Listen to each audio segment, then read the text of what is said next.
Hello everybody, Professor Lima here, good evening. It's a pleasure to have you in this session that we're going to talk about Job360 and some of the things related to employment and the opportunities that you may find.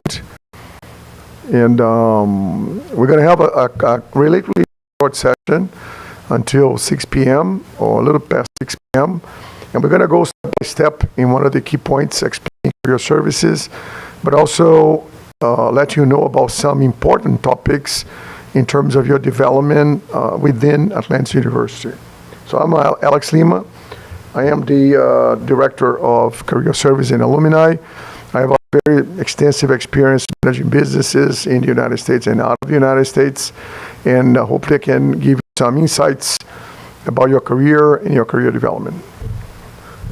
All right, so with that said, let's talk about Job360. The reason we call it Job360 because it's a 360-degree view of your employment, your career development. It goes from, in this case, within Atlantis University, you're joining the university, and we follow you up until you graduate. And after you graduate, we continue, it will stay with you at your opportunities, your resume, your career coaching, things you want to change jobs, you want to get a degree, a new degree, whatever it may be, might be your interest in future developments after you graduate.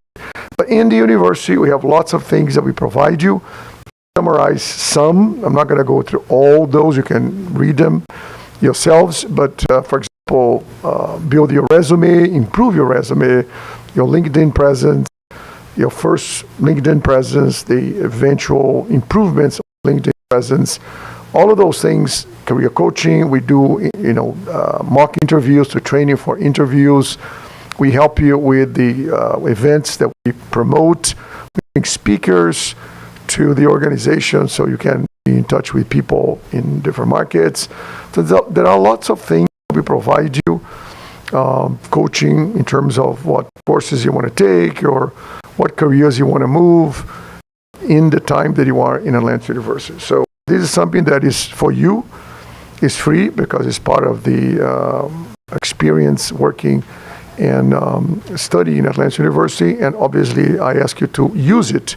Use all those things available for you. So you got to be proactive because that's your career, your development. So to see us, Mercedes, Florencia, Monica, they all that are available to help you in your career development and can give you insights about what you want to do or where you want to go or your resume, your LinkedIn, all of the above and more things. And I want to go through them as we move on. We are in the 10th floor, so to come to see us, we welcome you anytime. You've set up an appointment. You can talk to me, you can talk to Mercedes. We can discuss with your specific conditions or ideas or needs and discuss with you what can you do or not do, etc., etc. So the important thing in Atlantis University is your student life. So you start the first 6 months, let's say 9 months, and we guide you through the introduction to Atlantis University as, for example, your initial resume, what is your LinkedIn profile, what is your idea of a career development. We have a career development course, which is also free and gives you a certificate. When you finish it, we can also register you in that course. There's a lot of things that we can do for you that you can do as well. In the virtual library, there are resources related to career services that you can explore, you should explore. Those are also part of your experience in Atlantis University. So use them, and because that's your career development. That's something that you have to do that is going to be based on your effort, and you have to do throughout the time that you are in Atlantis University. When you join, as in the first month is already a time to start thinking about those elements in career development until you leave. When you graduate or before graduation, when you start looking for a job, we're going to be with you. And when you graduate again, we'll be with you as alumni, graduates from Atlantis University, following you up in the future developments. So we have relationships with many organizations in Florida and out of Florida.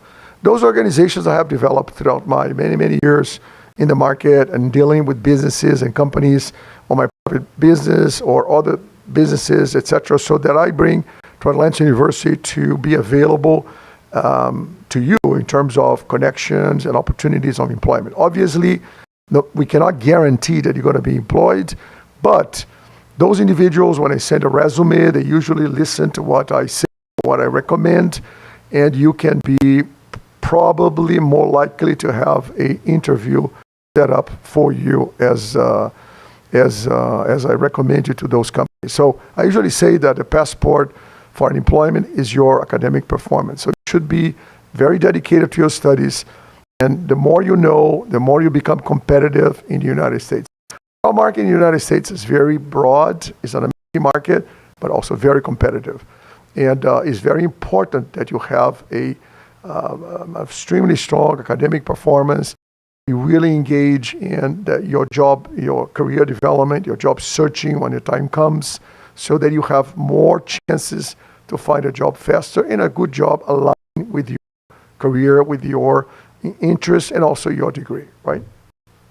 So you have companies like Norwegian Cruise Line, Amazon, Alorica, Cartier, Apple, the stores, Carol T Healthcare, Louis Hotels, Ocean Bank, banking, Publix, supermarkets, you probably know them well, Marriott Hotels, Hammersbach Technology, lots of companies that we have a relationship with them. One of the things that we talk about when we go for an interview, once you have your resume done and you have your first step to go to the interview, a lot of things may be asked for you to answer, and you have to have a good answer for those questions. For example, tell me about yourself, or why should I hire you? What are your strengths? What is your working style? Tell me a failure that you have had. All those things are typical questions. Tell me one of your weaknesses. So all of these questions are possible in the interview. In your training process, we will train you to answer those questions. In the Career Service Resource Center, we also have answers to those questions, videos that I created, other videos that were there that I placed from different sources that train you how to answer those questions. The interview, make it or break it. If you don't do well in the interview, you're obviously out of the process. And it's something that can be improved when you get trained, when you know how to answer the questions, how to behave in the interview process, how to dress, and so on. So those things are all available in the Career Service Resource Center, which is right by the side of the virtual library, and also in the Career Services Development course, which is a course that I created, which allows you to practice those things plus soft skills, right? If you answer those questions in a very weak way or not very optimal, should I say, that minimizes your chance to continue in the interview process. So those are the things. The course, the CSD 300 is the undergraduate course. And this is the course that I told you about that is free. You register, we can register you for this course. The course has 10 modules. When you finish the course, you can get a certificate with the module completed. The course covers many things such as values, skills, career development, your planning, things that you want to, the job searching process, and also have soft skills in each of the modules. For example, interpersonal intelligence, emotional intelligence, leadership, communication, all of those are part of the course. So it's something that I always recommend. It doesn't have a grade. It just, if you do all the tasks, you get the certificate. It doesn't impact your transcript, doesn't, reduce your grade. You do it at your own time, but also is extremely valuable. And the feedback we have had from students has been very positive about their experience. Also in the virtual library, Sonia is the librarian, we have the career tool. And the career tool has a couple things which allow you to navigate and find eventually the resume tool. And I'll show you a couple of things, two things which are really critical, and we can also show you how to find those tools in the virtual library. So you go to in the virtual library, you go to Gale Presents, and through Gale Presents, you have a couple of options. And what you're gonna do is career tools. In career tools, you go to those options here, career advice, which has lots of videos and with material that you can watch and study. We have the online resume builder, which is an amazing tool, allow you to build many resumes, customize the resumes to the position you're applying for. And the two of them, not even consider the job search engine, gives you a good edge to prepare yourself for the interview. So if you have the career service development course, the sessions like this one today that you participate, the career advice, the material in the career service resource center, the resume building, have a good resume and you have a strong LinkedIn profile, plus excellent academic performance, you are well-rounded to go to do your job search. Again, nothing is guaranteed you're going to find a job in a day, 2 days, but the chances, the probability of finding a better job faster, the probability is higher, right? So it's you preparing yourself to a very competitive job market. So the career tool, the resume tool is the one I was telling you about that you can build many templates depending on your interests, and the jobs that you wanted to apply for. So you can develop a lot of types of templates, types of graphics that will help you in presenting yourself to the job market. Now, one thing I want to mention to you guys is that the LinkedIn profile is 25 times in generally more, the recruiter 5 more times in the LinkedIn than in the resume itself. The resume is about 5, maybe 10 seconds. So you need to really have a resume that stands out because the time that they'll go through your resume is very short. Plus, a lot of organizations now are doing machine learning. So they read your resume and process your resume quickly, as effectively as possible, which means the templates being tabular format, organized, easy to read, the machine will read it better and faster and store your information correctly in the potential employer database. They will call you or maybe not call you, depends on many factors, but definitely the resume is an important consideration. The LinkedIn and the resume, definitely. Plus, obviously, a good interview, right? So look at some of the examples of templates that we have. We have templates with photos, we have templates without photos, we have templates which are more sophisticated or simpler, more traditional, more modern. I usually say the resume is a combination of template and content. The two of them will form your presence or approach to the market. And that approach will be more or less competitive depending on yourself. So you have to train, you have to prepare like you prepare for an exam.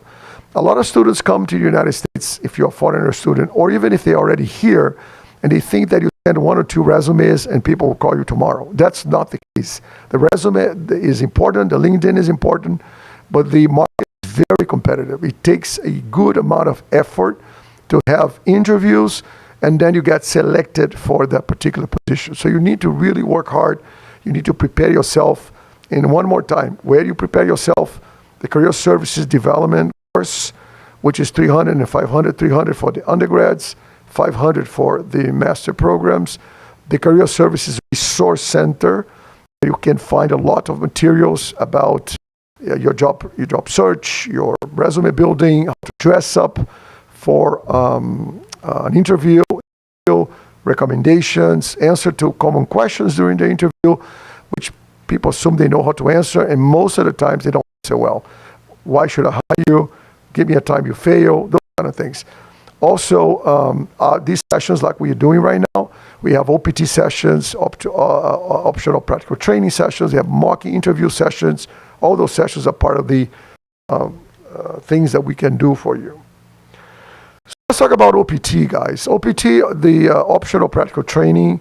Most of the international students will go through the OPT session, the OPT process. There are all the visas available on your interest, but most of the students will go through the OPT session, which is the process, which is the optional practical training. Once you do your degree, you'll be able to apply for the optional practical training. Depends, Olena in our international office is the one that takes care of all the documentation, the forms and the deadlines, etc. But once that happens, I work with Olena to, work with the students in the timing for them to start for a job. Has lots of strategies to look for a job. You can look for a job while you're studying and applying for the OPT. You can finish your degree, apply for the OPT, and start looking for a job. There's pre-OPT, which you get the OPT approval while you're still studying. All those things that I just mentioned to you have limitations and considerations, pros and minuses. So you have to balance them out, which you won't have time to do it today. But we are able to give you specific directions and alternatives you should consider. I never tell the student to do A or B. I give them the alternatives. They choose the one that fits their needs, their timing, etc. But definitely, the OPT changes from 1 year or 12 months to 36 months. 1 plus 24, 1 year plus 2 more years if you're in a STEM program, science, technology, engineering, and mathematics. Also, to be considered for a STEM program, there's some requirements which I strongly advise you to come to talk to Olena in the 11th International Department or with me. We can help you to understand the benefits of doing the STEM program, the pluses, etc., and how the OPT in general works. Now, there are a lot of questions about OPT because a lot of you are starting the university. You're going to return to this topic sometime in the future, but it's very important that you understand the general elements of the optional practical training. That you have the right to do it, you have a time to do it, you have a time to apply. The application process takes some time with the Immigration Naturalization Service, and then there's also the job searching process, which you balance or combine or link with the OPT process itself. So there's a lot of things in place which will depend on your direction, your interests, your abilities to do the job search, what you're looking for, etc. So today in our session, we can cover all the nuances of the optional practical training, but we will do a future session, more detail about the optional practical training and the deadlines and the times that you have to follow to make sure everything goes very smoothly. And some of the recommendations as you apply for the OPT, what you should do and how should you get until you get the employment authorization card, right? And you go to start your job, right? All the work that you do in the United States, if you are an international student, requires optional practical training, unless you work inside the university as a work student in the university. So it's very important that even charity work and volunteer work has to be done with a OPT approved. When we send job postings to students, I always put a note that international students need to have an OPT in progress or need to have an OPT approved to apply for the jobs themselves. Otherwise, you won't be able to work legally out of the university in those organizations, right? So also the applying for the OPT in your job search, that's another consideration I just mentioned a couple of minutes ago. There are a couple of things. You can start applying for the job and then apply for the OPT and look for the job. The job search itself takes time. A lot of people think that you send the resume today, next week people start to call you. Is that possible? Yeah, it's possible. It's likely, not really. But it could happen. The companies may call you in a couple of weeks or a week or less than that. But normally that's not the case. So the time that you're applying for a job is the time that you're usually working to get your OPT done. You can do the OPT to start working when you finish your degree, or you can do the OPT as you are in the university itself. Again, those things have requirements, limitations, and you should be aware of those before you move forward. So again, you should go and find and talk to Elena in the international department or with me, and I'll give you some general directions to make sure that you have an idea about what is and what is not possible, so you don't make a mistake. And it's something that you have to be aware, particularly, I would say, if you're in a master program, about 8 months, 9 months, 8 months before you graduate, which means half of your course, more or less, you start thinking. And if you're in the undergrad program, about 12 months prior to your graduation, I would recommend you start to really be aware of what's going on in the OPT, how long it's taking, some alternatives, etc. Plus, the job you're looking for, what is your career interest, and things like that, right? Do the trainings to prepare you for the interviews, the trainings to build a resume to look good, your training to build your LinkedIn profile, and all those things, right? So you're hired, you get a job, you go to the company, and you say, now you're alumni, you already finished your university. Maybe you're still studying, and you're working in an organization, in a pre-OPT. Remember, I told you, you can also apply for the OPT before you graduate, or you already finished your degree, and you're working. So in this case, a couple of things are very important. Number one, you are an alumni, and as an alumni, we'll continue to support you. Supporting what? We have discounts with some businesses in Florida. We have that also applies to you as an alumni as well as a student. We have guidance. We can give you guidance, career coaching, resume coaching to build your resume or to build your LinkedIn. And you continue your evolution. Also, we also can give you some direction, ideas about training, which two things. We can also give you directions about training, as I just said, but you should also think about the own trainings that you should be doing as you graduate. One of the things that the career service development training does, that I just told you can do while you're in university and it's free, is there is a section, there's a module called skills. And in the module called skills, you will discuss the skills that you need to do your work and to engage with employers or to develop an area that you want to build. In this case, you will think about those areas. If you're in IT, if you're in business, if you're in healthcare, if you're in education. So what should you get trained on? What should you learn? Those are the things that you should put in place as you are studying, right? To plan your training. You're already in the school and you plan your future training. So as you transition to your career, to your work, the training, the learning doesn't end. It continues forever.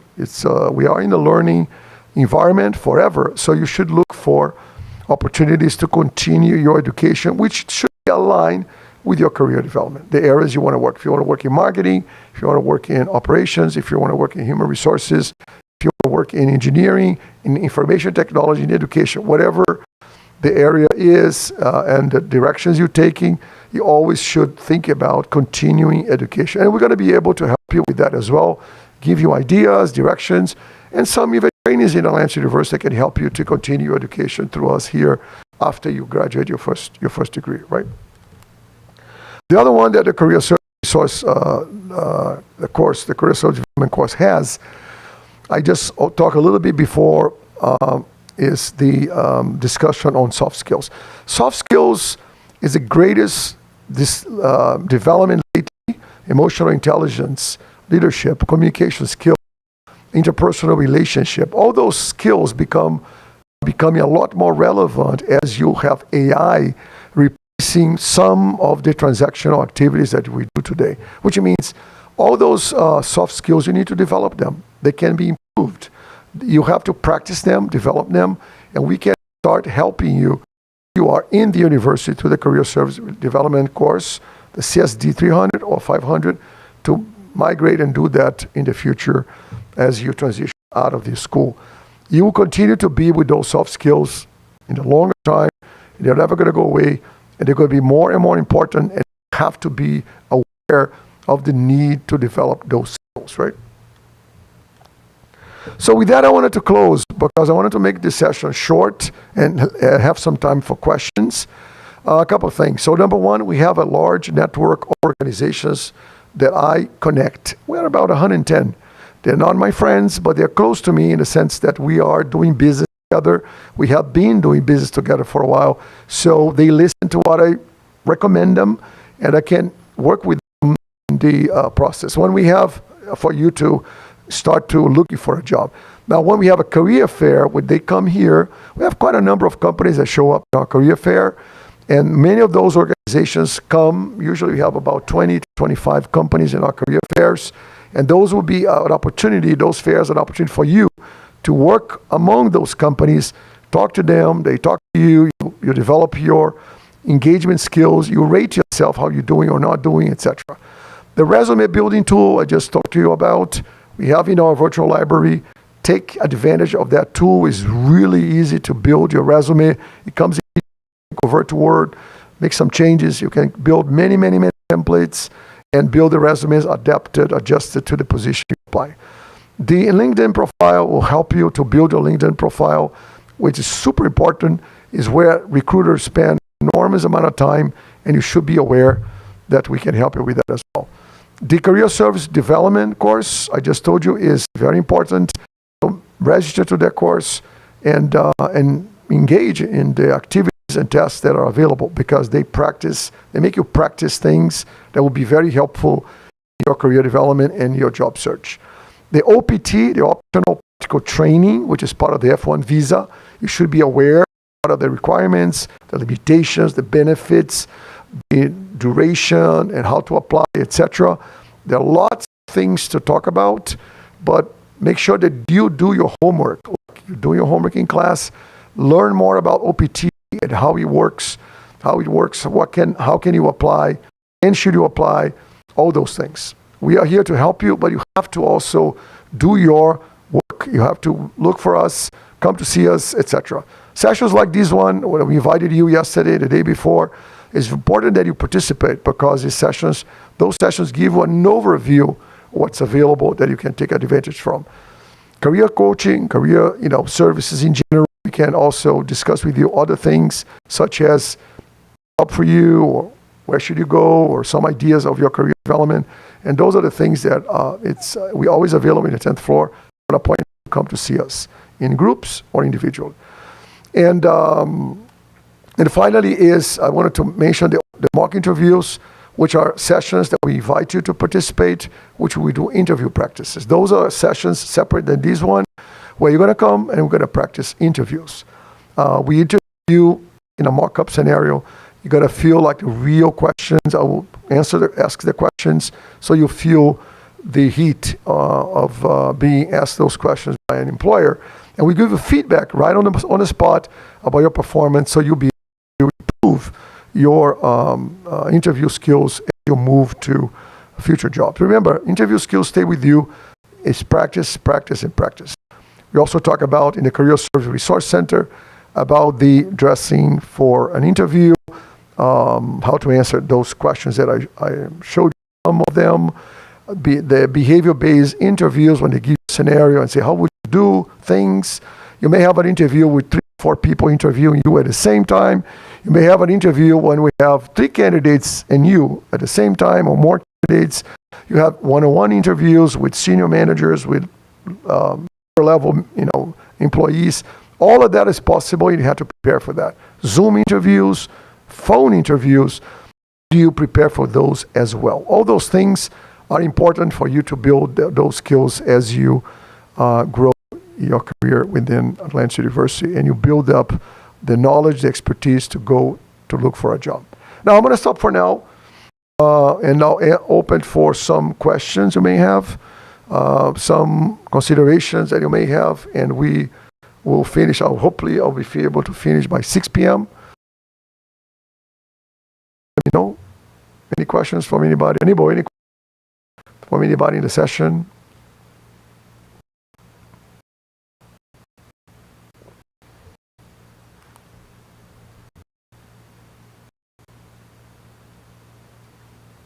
I can see a couple of individuals in the session, but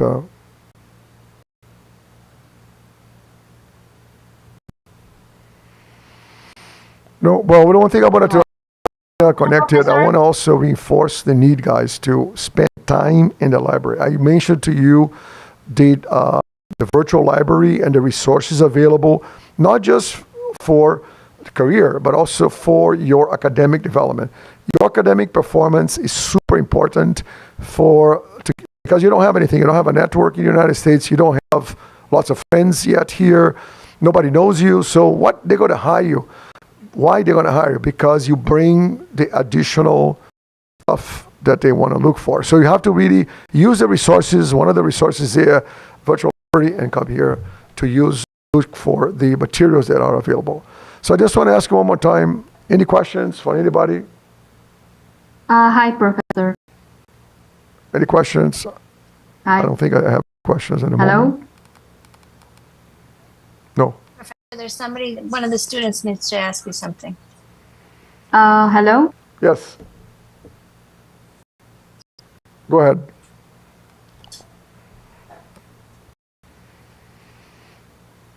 I can Hi, hear you. Professor. Yes. Omaima, how are you? Fine, thank you. So you think that we should start looking for a job before applying to the OPT? That's better? Yeah, that's a good question that I see all the time. Let me give you what happens. So what can happen, right? Let's assume you're about to graduate in December, and then your OPT, which depends. The OPT takes 2 to 3 months. Olena knows the timing specific for each student, but in general, let's say 3 months, right? So you're gonna get your OPT if you apply on, let's say in October, you get by the end of December. Let's assume you start looking for a job in June, July, and a company interview you, they like you, they want to hire you. You cannot take the job yet because you don't have your papers done. In this case, it becomes a challenge for you in the sense that they may say, I want to hire you, Omaima, and you're not available yet for employment. So that's the only thing that can be a disadvantage for you. Now, in this case, there's plus and minuses because I always think that the interview process is a positive process because you get exposed to a company, you get exposed to their questions. Even if they don't hire you, it's a great training because let's be realistic. When you come to the United States, like you or Maima, you came here and it's the first time you're living in the United States and you're going to go to the job market, you have to learn how to approach the interview, you have to learn how to answer questions, what people expect from you, right? And you learn as you do it. You can read 20 books on interviews, you can do lots of things. None of those things are going to help you unless you practice, right? Practice. Sometimes the interview is going to go very bad. You see the interview that you did not perform very well, and it's okay. It happens. Sometimes it goes okay, right? So all those processes, you need to learn them. Sometimes the interview goes well, but you don't feel that you could, you perform well with the employer, and the only way you do it is by doing it. So there's benefits by you being interviewed earlier. That's a long answer for the question you had. The only situation is if the employer really likes you a lot and he wants to hire you tomorrow, he cannot hire you.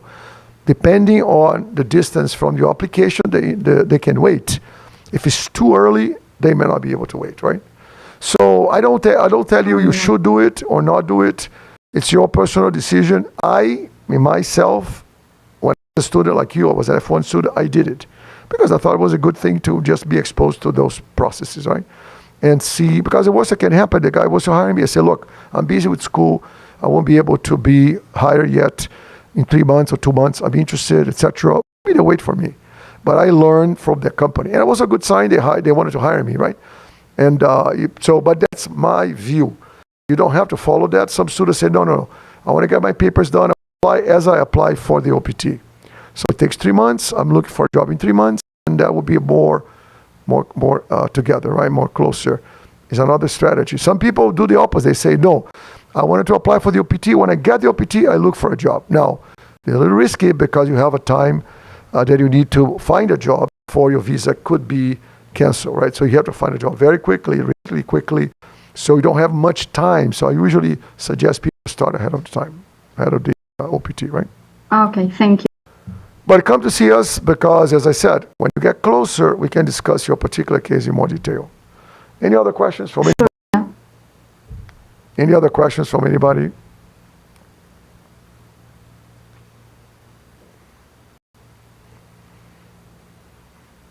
Well, if you know questions, Hi, Professor. yes, I go have ahead. one question for you. Yes, Santosh. So, so for the OPT, like, can we do freelancing jobs as well?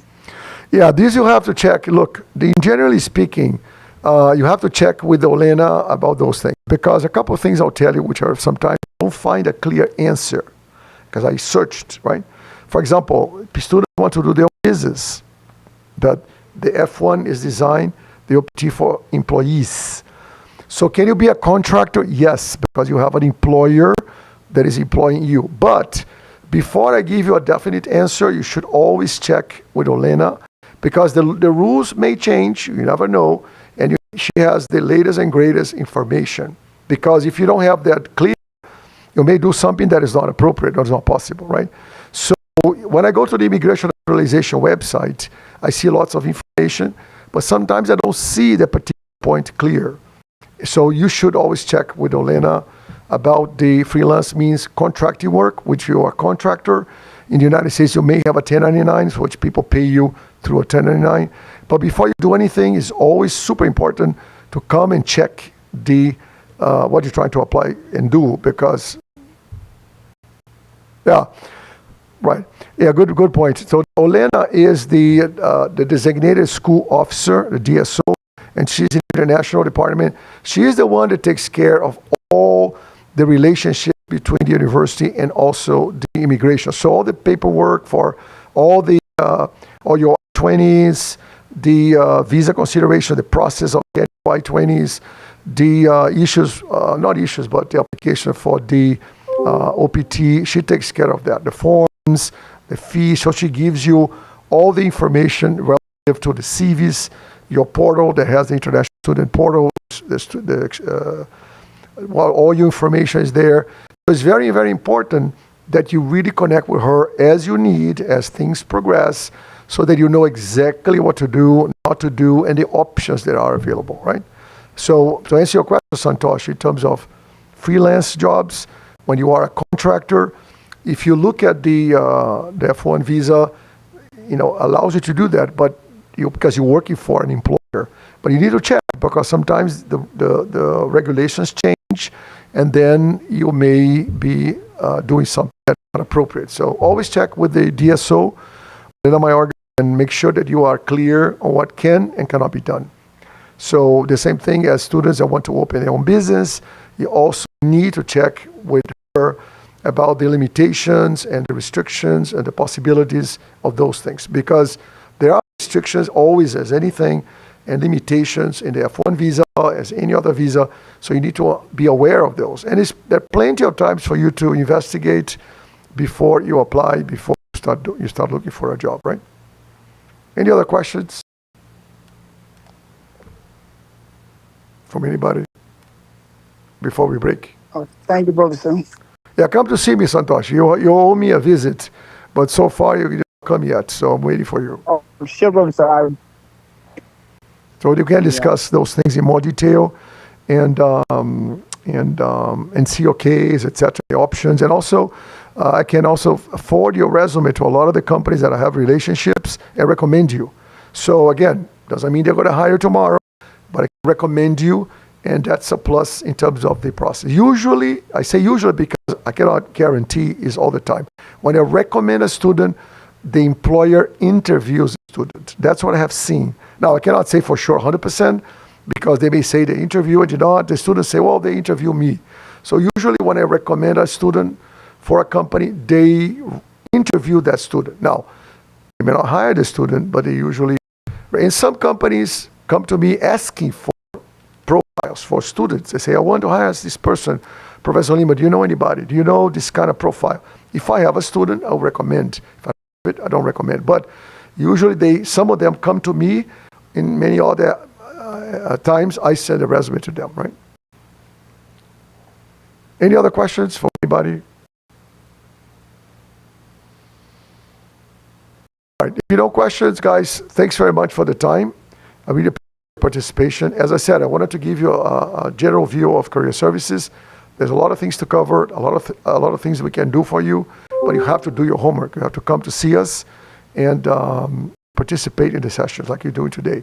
So those sessions are the general view of career services, and there are also a lot of resources available that you should take advantage from.